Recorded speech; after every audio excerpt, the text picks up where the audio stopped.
Welcome to my channel. Today I am going to share Mutton Pulao or Reshmi Pulao. Let's get started. I am cooking in Instapot. You can cook in cooker or any pot as you like. I have taken mutton. To that I am adding 1 large onion and whole garlic pod and also ginger. This is 3-inch piece ginger, chopped it, and green chilies. I have taken whole spices, cloves, green cardamom, black cardamom, cinnamon, coriander seeds, cumin seeds, peppercorn, fennel seeds, and bay leaf.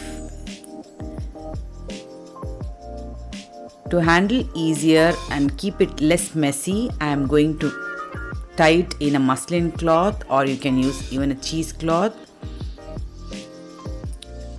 Tie all those spices and make a pouch and keep it aside in it.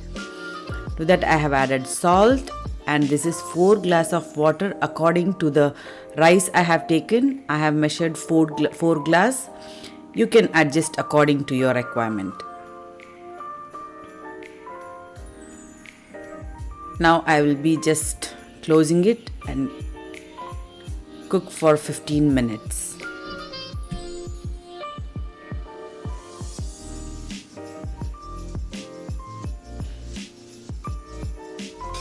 When this mutton cooks with all the spices and ginger, garlic, there will be a nice aromatic stock getting ready.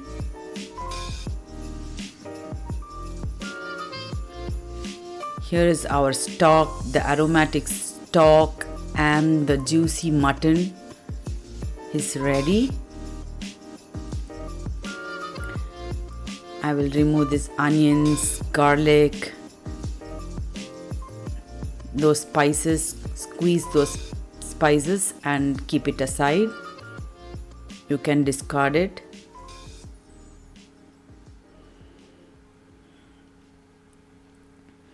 I will be using those garlic and onions while frying, but not these spices.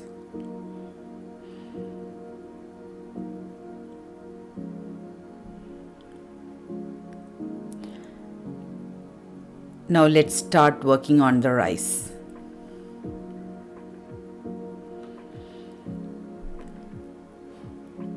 In a pan I have taken 1 cup of oil and 1 large onions finely chopped. I need some brown onions, so I will be first preparing the brown onions. Fry it until nicely golden brown. It took around 10 minutes for me to make them brown.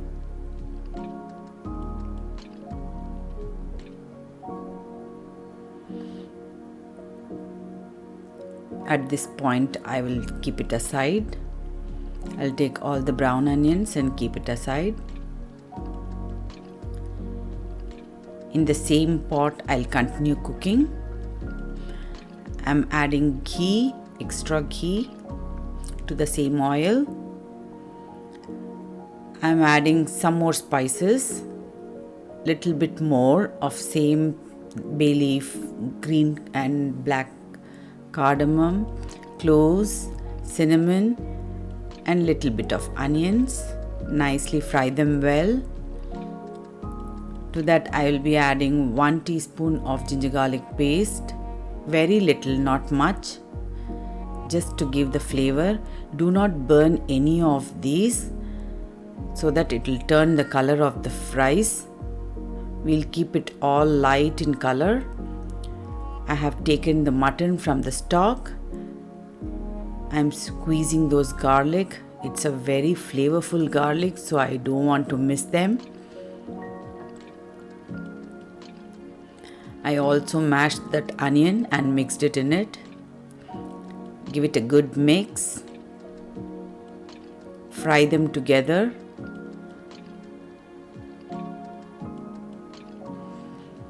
Need not fry it too long.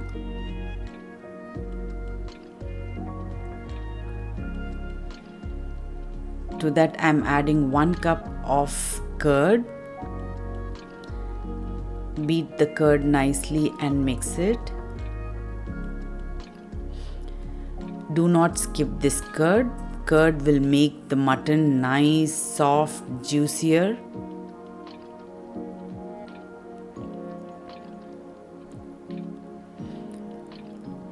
I'm adding some more salt. Mix it well.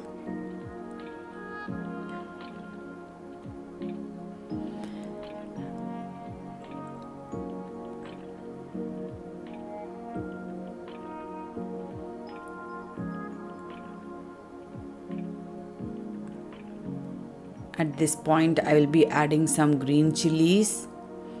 If you like the rice more spicier, you can add more green chilies.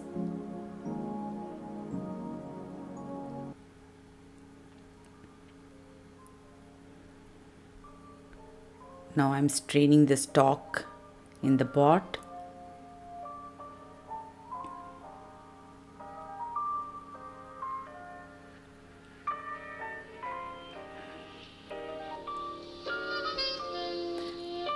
As I have taken 3 cups of rice, I added 4 cups water, and we have some water from yogurt also.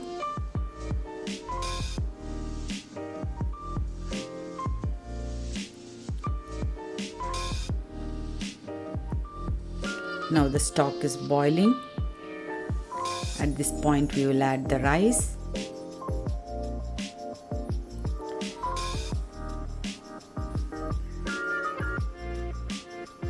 This rice looks very light in color but very heavily loaded with full of flavors. If you like a little more strong flavors, you can increase all the spices which I had been listing a little extra. And to increase the spice level, you have to add green chilies as much as you want. Now when the water has been evaporated, at that point 75% of the water should be evaporated. At this point I am adding green chilies, fried onions, saffron milk, and these are 3 spice powders, that is pepper, garam masala and cumin powder. All 3 together mix and just sprinkle on top. Do not mix it in the liquid itself, that will just turn the color of the rice. We want the rice to be white but full of flavors. Now it had been 10 minutes. I kept it on dum or steam. Just give it flip flop from top to bottom, here and there. Do not flip it too much. The rice, when it's very hot, if you flip too much, they will break. We want nice long grains. Believe me friends, this rice is not less than any biryani. It is full of flavor. Always best served with khatte bangan or bagara bangan. You can see those recipes in my channel. Very soon I will be sharing the bagara bangan recipe too. Hope you all like it. Thanks for watching. Do like, share and subscribe to my channel. Bye bye.